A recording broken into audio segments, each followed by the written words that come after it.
Dijo alguna vez el genial, para nosotros, genial Woody Allen: el miedo es mi compañero más fiel, jamás me ha abandonado para irse con otro. Y de miedos, vamos a hablar con don Juan del Amor esta noche, porque traemos un tema que, como Milton Trinidad, hasta hoy prácticamente muchos de ustedes prácticamente desconocen: la agorafobia. En fin, buenas noches, Juan. Hola, buenas noches, Milton. Agorafobia, algo de los romanos por el ágora, en fin, ¿qué es la agorafobia? Sí. Y en fin, ¿es una enfermedad o es simplemente un contratiempo? Sí, pues yo creo que será una mezcla de enfermedad y contratiempo. La agorafobia es una crisis de ansiedad que consiste en el miedo a esos lugares en los que uno no puede, se puede encontrar desprotegido, que puede encontrarse sin ayuda, que puede encontrarse encerrado, y eso puede provocar una crisis de pánico. Entonces, ese miedo a ese tipo de lugares en los que puedes estar desprotegido, que a la misma vez ese miedo en sí mismo provoca crisis de pánico, se le llama agorafobia. Realmente podríamos estar hablando, aunque parezca que es un juego de palabras, del miedo al miedo. Es decir, las personas que padecen, y bueno, y antes de seguir, fíjate, como estoy hablando de padecer, significa que realmente cuando un acontecimiento, una situación, una vivencia nos hace sufrir a nosotros, nos hace sufrir a la familia, se te complica la vida laboral, se te complica la vida social, es decir, el sufrimiento en sí mismo, ya estaríamos hablando de enfermedad que hace sufrir. Es decir, un acontecimiento que puede pasar en la vida una vez, o que puede ser algo sencillo de resolver, pues no sería una enfermedad, sería pues eso, un acontecimiento. Pero cuando ya estamos hablando de sufrimiento, hablamos de enfermedad. Entonces, por eso la agorafobia es una enfermedad, porque hace sufrir a la persona, hace sufrir a los de alrededor, y entonces el sufrimiento en sí mismo pues hay que tratarlo, es decir, hay que ayudar, tiene que también pedir la ayuda, ¿verdad? Entonces, cuando ya se necesita ayuda de cualquier tipo, no solamente estoy hablando a nivel farmacológico, sino a nivel psicológico, pues estaríamos hablando de un cuadro, de una enfermedad. Muy bien. Juan, alguna vez alguien me dijo que un psicótico cree que 2 más 2 son 5, mientras que un neurótico sabe que son 4, pero que se cabrea. Entonces, la pregunta siguiente es: ¿esto es psicosis o neurosis? Si tiene sentido lo que acabas de decir, por ser sencillo también en la explicación, la agorafobia es una neurosis porque estamos hablando de trastornos de la ansiedad. Entonces, cualquier tipo de trastorno relacionado con la ansiedad, con la angustia, con los miedos, estaríamos hablando de neurosis. Y cuando ya nos metemos en la cuestión de enfermedades mentales, estaríamos hablando de psicosis, por ejemplo, la misma esquizofrenia.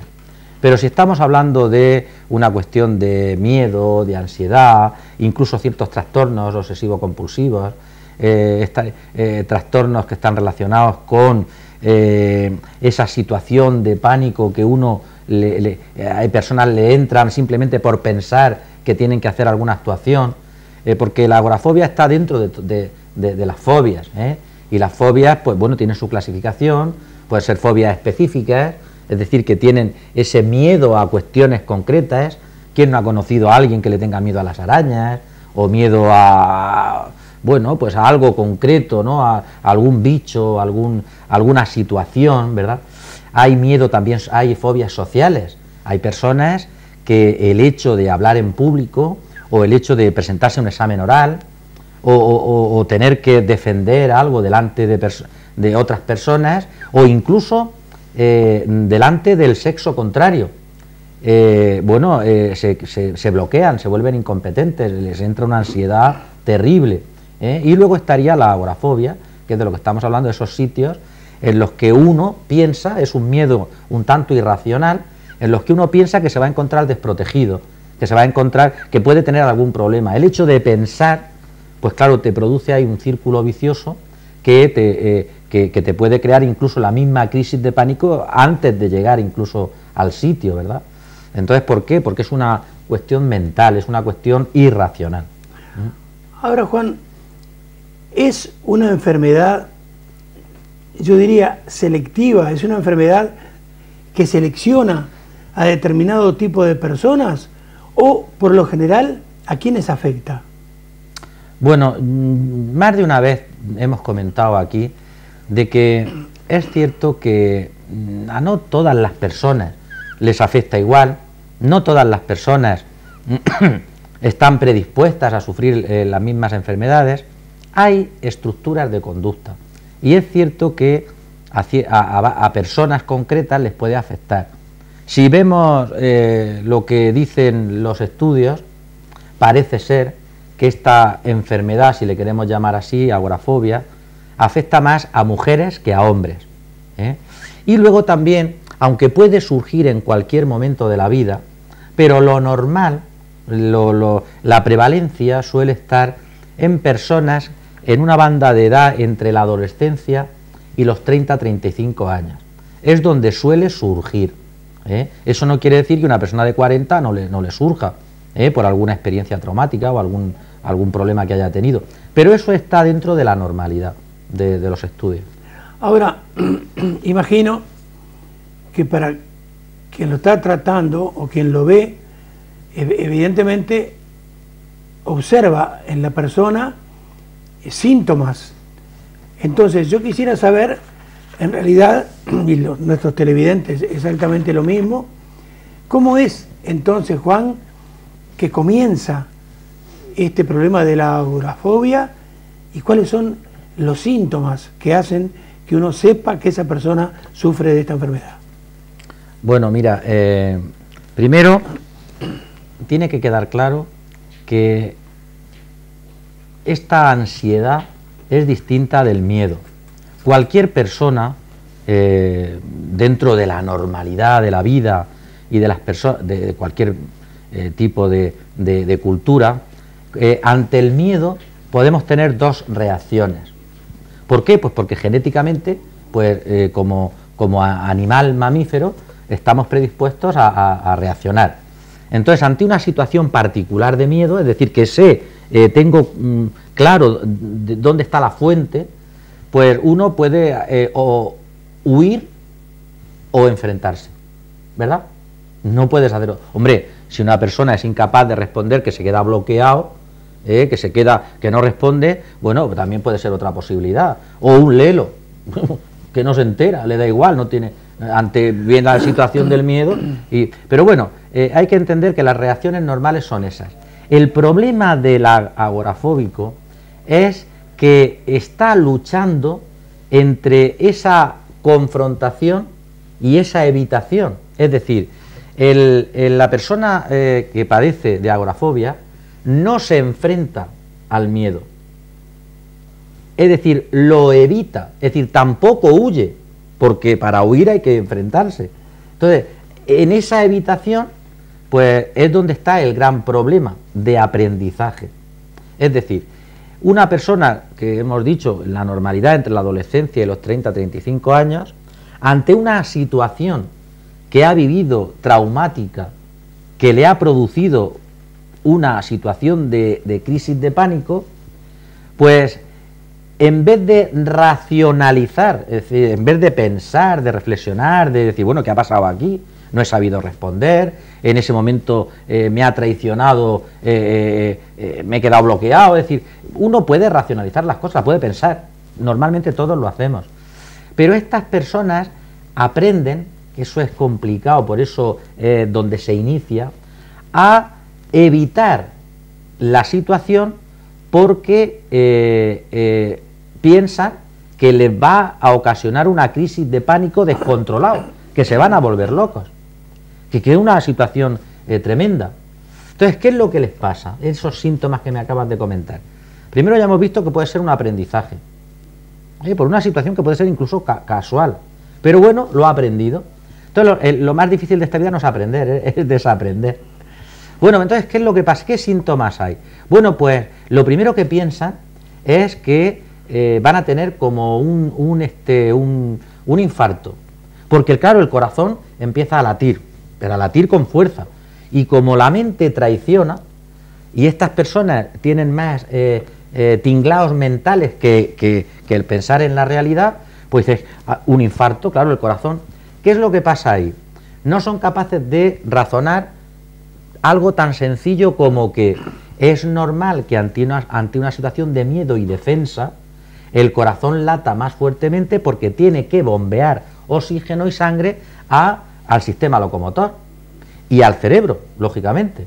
¿Por qué? Pues porque ese mamífero, esa persona, tiene que reaccionar o corriendo, luego necesito oxígeno en los músculos, o confrontándome, luego también necesito estar con fuerza.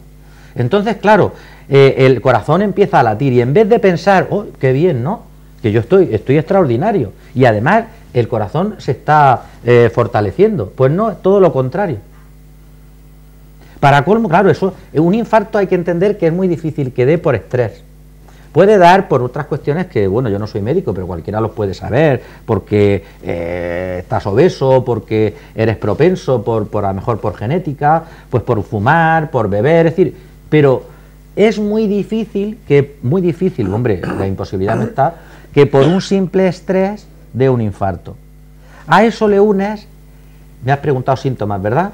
A eso le unes que enseguida empieza, claro, para que el corazón bombee hay que respirar. Claro, tienes que respirar más a menudo, es decir, con más fuerza. Llega un momento, ¿por qué? Para que el oxígeno precisamente llegue a los pulmones y llegue al cerebro. Llega un momento en que estas personas se piensan que se van a ahogar. No te puedes ahogar si está entrando más oxígeno del normal, pero claro, como pierden lo que es el ritmo de respiración, pues se les produce una hiperventilación. La hiperventilación te da el síntoma de que te hace creer de que te falta la respiración. Y entonces, es claro, si te falta respiración, si te va a dar un síncope, que te va a dar un infarto. Y claro, todo esto es una pescadilla que se muerde la cola. Hemos dicho el infarto, hemos dicho la hiperventilación, que te hace creer que no puedes respirar, y luego también hay otra cosa, y es que empiezan, y además que se ve, a ver como luces. No sé, yo, si alguien conoce a alguna persona, sí, además, si es que la realidad, claro, una persona que empieza a ver luces, que empieza, pues claro, y dice, oye, ¿qué me pasa? Me estoy volviendo loco, ¿qué pasa aquí? Pues mi vida corre peligro. Claro, el ver luces, relampaguces, también es muy sencillo de explicar, porque va unido a lo que estamos hablando. ¿Qué es lo que le pasa a una persona o a un animal mamífero que se pone a la defensiva, que está bombeando el corazón, que te entra el oxígeno? ¿Qué es lo que pasa, por ejemplo, con los ojos? Pues que la pupila se dilata. ¿Para qué se dilata la pupila? Para ver más. Pero no solamente para ver más, sino para que el campo visual sea grande. Es decir, que yo controle a mi enemigo, la fuente del miedo. Pero claro, si la pupila, ¿cuándo se agranda la pupila? De noche, para ver más. Pero si se agranda de día, el problema es que como tanta intensidad de luz de día con la pupila dilatada, pues el ojo se defiende con esas luces que se ven. De tal manera que este razonamiento es imposible cuando una persona sufre agorafobia, si no se trata y no se le ayuda. Entonces lo que hace es creerse en sus propias no mentiras, porque no quiero tampoco que se malentienda, porque es incontrolable esta situación, pero los propios engaños del propio cerebro, de tal manera que no tiene nada que ver eso con la realidad y con la verdad. Claro. Se puede colegir entonces que nos está diciendo que tienen mañas, que tienen manías, que actúan de una manera determinada. Pero Entonces, a partir de estas mañas, a partir de estas manías, llega entonces el que un psicólogo, en este caso, detecte que está frente a un agorafóbico. Pero esto, finalmente, ¿se puede superar?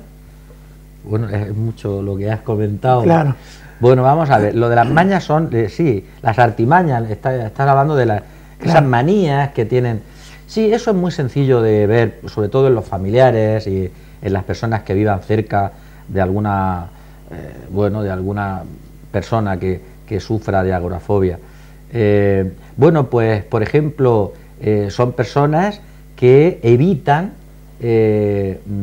por todos los medios ir a espacios abiertos en donde, y solos sobre todo, ¿no? Lo evitan. Les cuesta mucho, por ejemplo, montarse en el ascensor. Cuando viajan también tienen sus problemicas porque bueno, incluso hay muy maniáticos que tienen que ir con alguien conocido que les dé seguridad, o con algo en la mano, que sea un paraguas, o sea, bueno, si ya es muy maniático, hasta con un botiquín. Y cuando viajan, pues calculan la ruta, que pasen cerca de alguna comisaría de policía, de algún hospital, luego tienen también sus tiquiñuelas, sobre todo con ciertas personas que les dan seguridad, con las cuales ellos se sienten más seguros, algún talismán, puede ser que sean personas supersticiosas, luego tienen también sus repeticiones. Esto no hay que confundirlo, lo que voy a decir ahora, porque personas obsesivo-compulsivas también lo hacen, pero no hay que confundirlo, pero tienen sus obsesiones con cierto orden, con encontrar las cosas siempre en el mismo sitio, con lavarse bastante, porque bueno, te evita el contagio, te evita, claro, el pánico estaría relacionado con la muerte, con perder la vida, con no controlar la situación. Entonces ellos están en situaciones muy controlables, no suelen ser personas que les gusten los pisos altos, les gusta más vivir en las primeras plantas. ¿Por qué? Pues porque les da más seguridad. No son personas, esto que voy a decir ahora también se puede confundir con una estructura de conducta esquizoide, pero bueno, en ellos también les suele pasar. Cuando están en algún sitio, son personas que se quieren sentar cerca de la puerta, quieren controlar las salidas, para por si pasa algo. Esto no es esquizoide, esquizoide es un control de lo que pasa, son esas personas que se dan para atrás, que quieren estar en un sitio en donde... No, el agorafóbico lo que quiere es tener la salida fácil, por si hay algún problemica, por si... Entonces les cuesta mucho, todo eso. Todos ellos se buscan sus tiquiñuelas para que les dé seguridad, es decir, para no caer en esa crisis de pánico, que es lo que realmente les da miedo. Ahora, yo te decía, la última parte de mi pregunta fue si se puede superar. Entonces, ¿cuál sería el tratamiento adecuado a estos agorafóbicos? No sé, meditación, relajación, ejercicios, no sé, cuéntanos un poco cómo se puede hacer para paliar entonces esta enfermedad de alguna manera. Bueno, pues hablando es fácil. Luego la vida es más complicada, ¿no? Porque el cerebro es complicado y desaprender es difícil. Pero realmente bueno, mira, aquí también quiero decirte otra cosa antes de hablar del tema, y es el siguiente. Será por la edad o por lo que... Porque yo recuerdo cuando estudiaba psicología, incluso en los primeros años, pues uno se notaba... Yo, por ejemplo, era totalmente contrario a la medicación. Yo era totalmente contrario a los fármacos. Yo qué sé, pues sería por lo que había aprendido, porque en mis tiempos era muy psicoanalista todos los psicólogos, pero quieras que no, la vida también te enseña a que no todas las personas son iguales, no todo el mundo reacciona igual ante las mismas terapias, es decir, hay que ser un poco más flexible. Con esto que te estoy hablando, pues te estoy hablando de que hay que estudiar el cuadro concreto del paciente. Puede ser que necesite una ayuda farmacológica, puede ser, pero no es de la cual yo tengo que hablar. ¿De cuál te puedo hablar yo? Si es una cuestión normal dentro de la anormalidad, Pues mira, la psicología cognitivo-conductista suele tener unos efectos muy buenos al respecto, ¿sabes? Es decir, ¿por qué te he dicho cognitivo-conductista? Porque si te has dado cuenta, es una cuestión irracional. Luego, a través del cognitivismo, se puede reflexionar y se puede razonar del por qué surgen esas situaciones en esa mente, en esa persona. Cuando es algo irracional, se puede racionalizar. Y luego, a nivel conductista, porque es a través de la conducta, cómo yo puedo desaprender o volver a aprender que uno puede enfrentarse ante esas situaciones sin necesidad de que ocurra una crisis de pánico. Entonces, ante esta situación, el conductismo tiene varias metodologías, por ejemplo, la desensibilización sistemática. Pero si empezamos a nivel cognitivo, tiene que haber una reflexión en sana paz. En sana paz, no estoy hablando de forzar, no estoy hablando de decir, bueno, es que no entienden nada, pero es que, por favor, abre la mente. No, estoy hablando de un razonamiento reflexivo, bondadoso incluso, porque hay que creer que eso es incontrolable por parte de esa persona, y cuando esté bien razonado, se puede hacer una experiencia en la cual, o varias experiencias, en la cual en situaciones en las que el paciente se encuentre seguro, poder reproducir la situación que a él le produce la crisis de pánico. Por ejemplo, imagínate que, bueno, pues que no puede ir a sitios abiertos, no puede ir a sitios donde hay mucha gente. No, bueno, pues vamos a empezar primero reflexionando, después incluso viendo a través de una película. Imagínate que fuera una araña, lo que él tiene miedo, fobia. Pues vamos a verla en una imagen, foto que está lejos. Esa foto se va acercando, es decir, cuando yo me encuentro seguro, puedo vivenciar con mi mente esa situación que a mí me produce crisis de pánico, de tal manera que como yo estoy en una situación de seguridad, porque estoy contigo, que me da seguridad, porque estoy en mi casa, porque no estoy en ese... Bueno, yo empiezo a comprobar, a controlar y a darme cuenta de que yo puedo superarlo. Y luego, con esa aproximación sistemática, pero ya real, al objeto o fuente de miedo, fuente de crisis de pánico. Pero poco a poco. Imagínate que lo que le pasa a la persona es que le ha cogido miedo al coche por una mala experiencia. Pues claro, primero estarían las llaves del coche, después veríamos el coche en foto, veríamos en una película. Yo cogería y a lo mejor hay juegos de verdad, en donde uno parece que va conduciendo, es decir, luego hay una aproximación, luego lleva otro el coche, luego coge y nada más que es arrancarlo, luego, es decir, es una desensibilización sistemática, de forma sistemática y poco a poco, de tal manera que esa persona aprende a razonar, aprende a comprender y que esa situación no tiene por qué producirle esa crisis de pánico, porque ten en cuenta que lo más difícil es que esa mente aprenda a no razonar que le va a dar miedo, porque ahí está el miedo, el miedo al miedo. Muy bien, para terminar entonces por hoy, porque creo que vamos a poder seguir hablando en este tema en una próxima entrega, la última pregunta sería entonces, según todo lo que nos has dicho, es la clave del cambio, entonces, ¿está en liberar del miedo a la persona? Bueno, sí, estaría ahí. Pero claro, el problema es que eso es mental, que no está fuera. Porque si estuviera fuera, pues es muy sencillo. Bueno, ¿a qué te da miedo la araña? Fuera la araña. Sino que es algo que está interiorizado.